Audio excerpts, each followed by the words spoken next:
Welcome to this explainer. Today, we're diving straight into the dark data behind the biggest sporting event on Earth. We're looking at some pretty heavy accusations surrounding the FIFA World Cup and the relentless data that critics say points to a rigged system. Now, we're setting aside the romance of the beautiful game for a few minutes to look purely at the financial motives and the statistical anomalies that have fans across the globe demanding answers. So, fair sport or scripted show? Okay, let's dive into this. The overarching accusation here is systemic bias. Basically, critics argue that this massive global tournament heavily favors money-making superstars over your gritty, everyday underdogs. The whole core of this investigation really rests on one provocative idea. What we watch out there on the pitch might just be a heavily curated narrative intentionally designed to protect the sport's absolute most marketable characters. And to really grasp the human stakes here, we just need to look at the passionate frustrations of the Egyptian coach right after their highly controversial exit. He publicly stated, quote, "We were oppressed by an active agent. There is no respect, no fair play." I mean, these are the heartbreaking words of a leader who firmly feels his nation was defeated not by a better team, but by a systemic design operating far, far beyond their control. Section 1, the billion-dollar motive. Following the money to the pitch.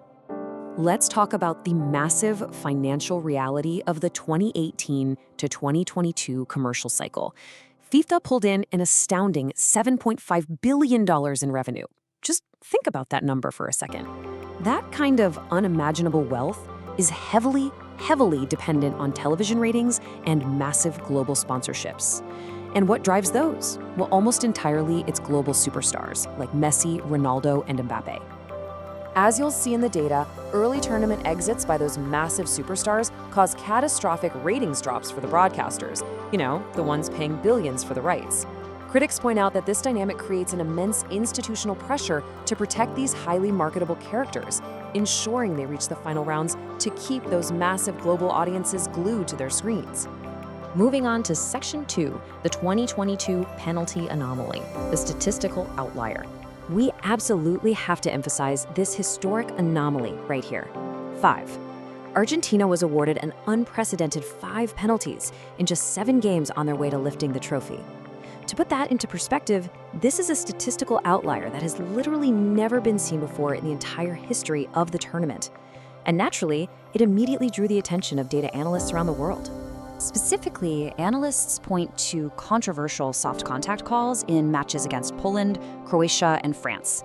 In these crucial games, incredibly minimal contact was heavily rewarded. We're talking about contact that would typically be completely ignored in your standard weekly league play. But suddenly on the biggest stage, it's penalized. Critics argue this artificially gifted massive advantages to attacking superstars right when it mattered most in the knockouts. Which brings us to Section 3. The tactical handicap explained. Punishing the underdog. So what exactly is a tactical handicap? Well, it explains how underdog teams from regions like Africa or Asia, like Egypt for example, are disproportionately punished. They get hit with early yellow cards at a drastically higher rate just for making standard physical, low-block defensive tackles. This kind of penalization acts like a heavy chain around the neck of any team trying to physically defend against superior talent. Let's break down exactly how this handicap works, step by step. First, the underdog attempts a strong physical tackle. Second, the referee immediately issues a soft early yellow card. Now, third, because of that card, the entire defense is forced to back off and play way more passively. The final result? It artificially hands elite attackers the exact time and space they need to completely dictate the rhythm and destroy the underdog team. Now, for Section 4, the selective VAR illusion.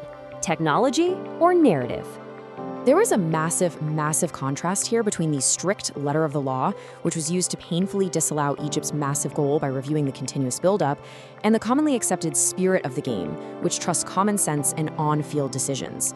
Millions of fans watched a beautifully constructed goal get erased, simply because the technology selectively decided to rewind the play an absurd distance to find an infringement. Even former FIFA referees like Mark Clattenburg have weighed in heavily on this. He argues strongly that VAR was brought in for undeniable mistakes, not to re-referee a 50-50 subjective decision. Going back a full 100 yards to find a highly subjective and honestly soft foul? Critics say that looks exactly like the system was searching far too deeply to find any possible excuse to cancel an underdog nation's goal against a tournament favorite. Now, what's really interesting about this slide is the glaring inconsistency, which is exactly what drives these accusations. Notice how minimal contact in the box triggers ultra slow motion intervention, resulting in soft penalties for stars. But soft midfield fouls? The system stays completely silent. Just look at how Mo Salah's 90th minute penalty shout was completely ignored by this very same system. That blind eye directly allowed Argentina's massive winning counterattack to unfold seconds later. To summarize that absolutely explosive end to the match, Enzo Fernandez fired in the 3,000th goal in the history of the World Cup to secure Argentina's victory amidst a storm of pure inconsistency. It was a stunning moment, for sure, but it ultimately left the global football world totally divided over the incredibly dark, gray areas of modern officiating. And finally, Section 5, the 2026 World Cup question: what happens next? We have to tie these massive financial projections directly back to the reality on the pitch. We've seen the unbelievable billion-dollar stakes and the undeniable data that critics say heavily favors the game's main characters. Now, with the 2026 commercial cycle target set at an unprecedented $11 billion for North America, that institutional pressure to protect superstars, yeah, that is absolutely not going away anytime soon. So, we're gonna leave you with this incredibly dark, provocative thought based on the data. Are you watching a genuinely fair sport, or are you actually watching a heavily rigged billion-dollar television show? It's a massive question, and we urge you to debate this reality down in the comments. Thanks for checking out this explainer, and we'll see you next time.